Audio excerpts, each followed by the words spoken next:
Good evening, everybody. One way or another, the United States and China seem to be edging ever closer to confrontation over the release of the deadly Wuhan virus on the unsuspecting world by China and the Chinese Communist Party's deliberate and deceitful cover-up.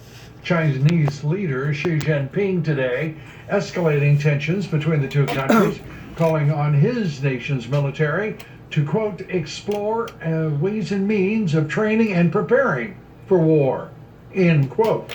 Xi's comments come after a recent internal Chinese report warning Beijing they need to be prepared for the potential of armed conflict with the United States. Chinese Communist Party officials have made it clear over recent days they will utilize the Wuhan virus pandemic they helped create to achieve their goal of global domination. China's foreign minister telling the United States to stop what it calls its wishful thinking of trying to change China. All of this as the Chinese military reportedly ready 2 new aircraft carriers for deployment off the coast of Taiwan. And China continues to push ahead with the effective takeover of Hong Kong later this week.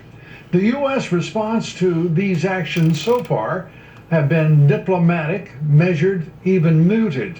President Trump and his administration threatening to impose economic sanctions against China should they choose to continue their provocative rhetoric and actions against the Western world. Secretary Pompeo would likely be unable to certify that Hong Kong maintains a high degree of autonomy, and if that happens, there will be sanctions that will be imposed on Hong Kong and China. It's hard to see how Hong Kong could remain the Asian financial center that it's become if China takes over.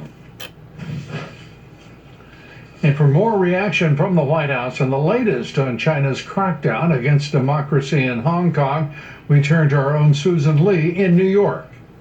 The Chinese foreign minister says that the U.S. and China are on the brink of a Cold War over coronavirus and what he calls political foreign forces supporting the Hong Kong pro-democracy movement. More protests planned Wednesday outside of Hong Kong's government buildings downtown, expected to attract tens of thousands once again after protests erupted this weekend with the familiar scenes of tear gas and water cannons protesting a controversial national security law which would allow Beijing to independently write laws for the territory without Hong Kong's input and installing Chinese military personnel on the city's streets in order to enforce them. Many see this as an end to Hong Kong's autonomy promised for 50 years after it was handed back to Chinese rule in 1997. I think China's making a big mistake, frankly. I think taking over Hong Kong's national security parameters and judgments was a mistake. You're supposed to have one country and 2 systems. And now we're seeing an attempt, I think, to have one country and only one system. That takes away a lot of freedom in Hong Kong. That will have a very bad financial effect on Hong Kong, I might add. Meantime, a bipartisan Senate bill is being proposed that would sanction Chinese officials, entities, and banks that enforce this new national security law, while the White House is weighing the use of the Hong Kong Democracy and Human Rights Act signed by President Trump last year. And this requires Beijing to prove Hong Kong is being left independent, or the White House could revoke some of the favorable trade policies the U.S. currently extends to Hong Kong. He said to me that he's displeased with China's efforts and that it's hard to see how Hong Kong can remain a financial hub if China takes over. So Which means what? Would the United States change its relationship with Hong Kong? So I have no further announcements as to the precise action that the president will be taking, but he did want me to share that with you this morning. Outspoken media tycoon Jimmy Lai among those that say Hong Kong's fate lies in the hands of President Trump. Lou, back to you. Susan Lee reporting. Thank you, Susan. And joining us tonight to take all of this up, General Jack Keane, former Vice Chief of Staff of the U.S. Army, retired 4-star General, Fox Business Senior Strategic Analyst. General, good to have you with us. Red Storm rising. She's saying to the People's Liberation Army, prepare for war, and clearly war with the United States.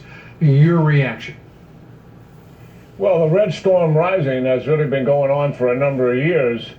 It certainly was accelerated when President Xi took over in 2013. The problem is the previous administration and the world at large refused to acknowledge what was really taking place, that Xi wanted to dominate the Asia-Pacific region. He said so in his speeches, and he wanted to replace the United States as the world's global leader. And then he put a military accelerated development program in place, and he also became a huge economic predator and intellectual property theft. So all of that has been happening. I will admit, since COVID-19 has taken place, Lou, and because he's been backed into the corner a little bit because of international criticism, he's lashing out more than he has in the past. And now he's meeting with the National Party Congress in Beijing. Some of this, I believe, is posturing, about the threat of war. He doesn't want that. If he had war, he would never be able to achieve any of his objectives that he has for the country. And that would be a risk that would absolutely be unacceptable to the Chinese Communist Party. But nonetheless, he is pushing the envelope, and thankfully so. This administration has a comprehensive plan to deal with it, not just economically, but politically, and also militarily, and also deal with the information operations. And I think we got to lean our shoulders into more of it than what we have. And obviously, because of what has been taking place recently, it's got our attention, it's got our government's attention, it's got our president's attention, and it's got the world's attention. And in the Pacific, critically important how much force we bring to bear in that region, and how much of our total might we portion to the Pacific. It looks as though we're going to have to concentrate a considerable amount of our fleet, our air power, as well as the triad to the Pacific region as perhaps never before. Yeah, you're absolutely right about that, Lou. You put your finger on one of the problems that we have is China has added to their military capacity to a point where they put a lot of our systems, military systems, at risk and vulnerable.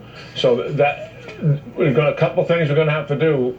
One is reposition forces and add a greater priority to the Asia Pacific, as you're suggesting. And then the second piece of that, and Secretary Esper is on top of this, and that is to accelerate advanced technology programs that will create the kind of military deterrence that we want to have in that part of the world, and we don't want China making any foolish steps because we don't have it. That'll take a while to get, but fortunately we've had 3 solid budgets, and we need a number of years more to be able to complete those advanced technology systems that we have to bring on board. We're going to need that kind of funding. If we don't get it, then jeopardy is going to be around the corner.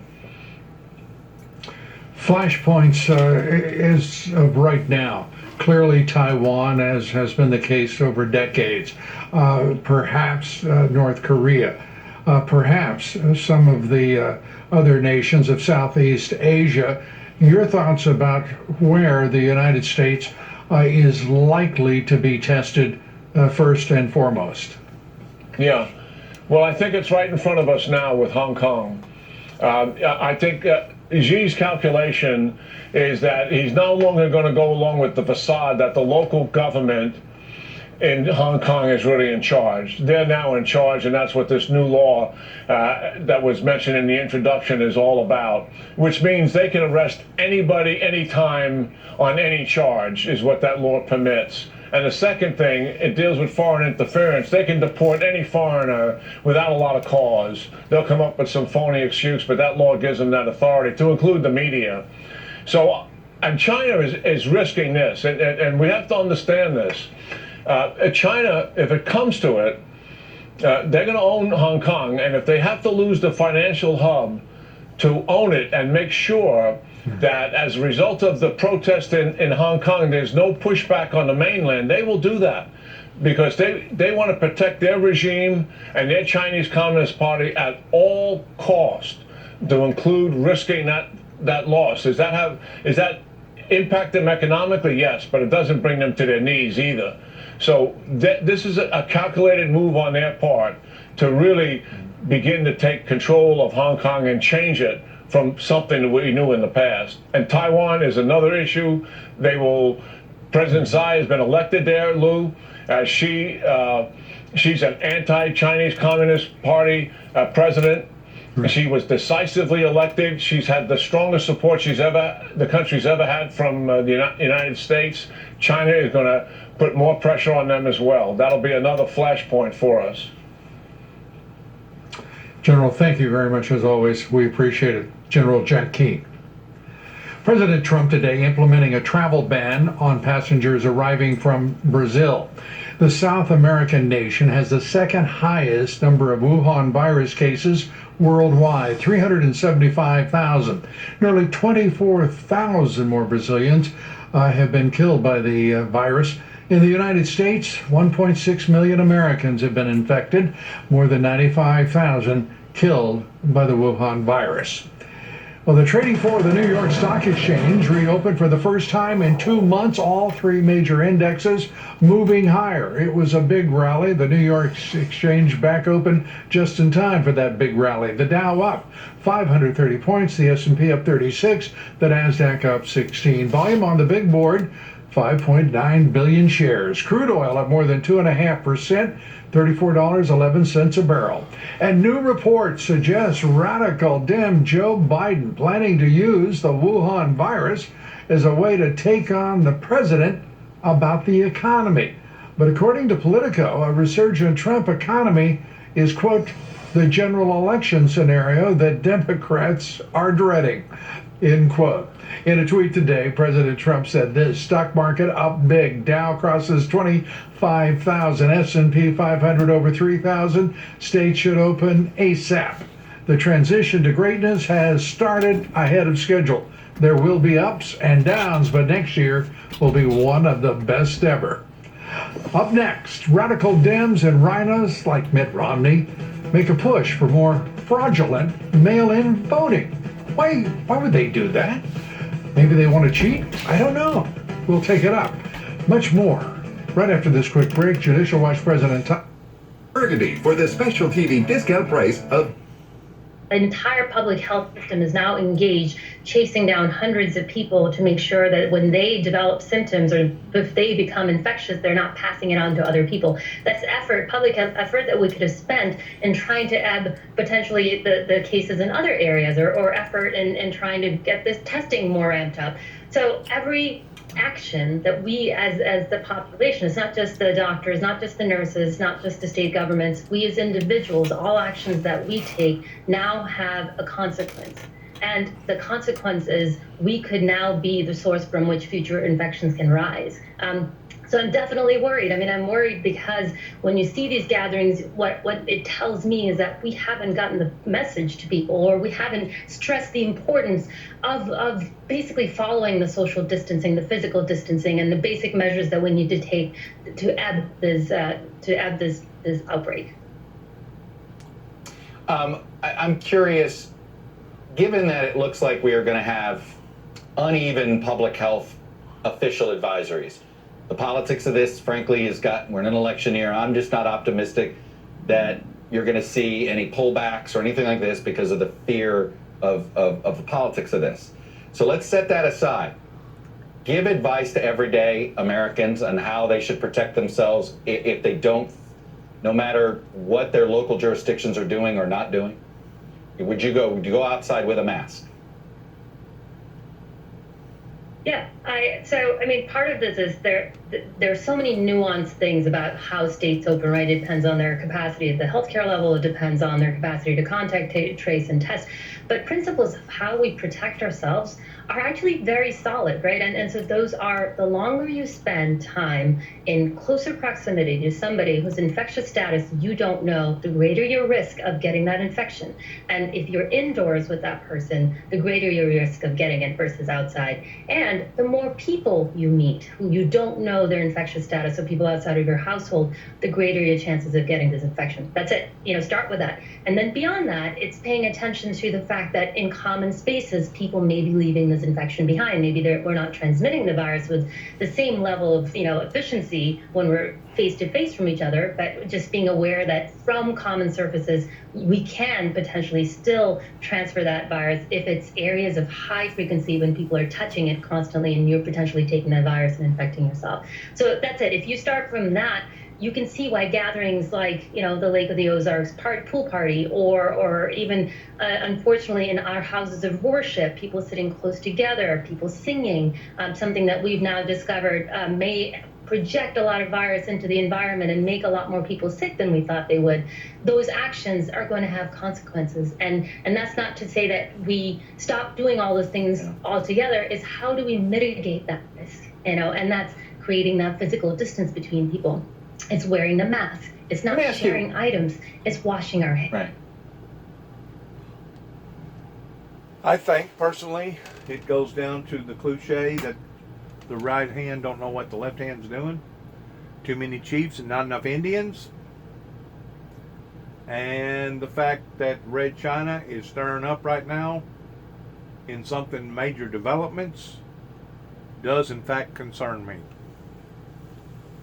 Once more, we're living in perilous times, just like the Bible talks about, that are dangerous to the point that you don't know from one day to another what's going to happen or how it's going to happen or who it's going to happen to, and it may actually happen to yourself or myself. So the best thing to do is always be prepared for the inedible. Good luck and shalom to my viewers. Thanks for listening. God bless. See ya. 99,536. Wow. That's a lot of lives.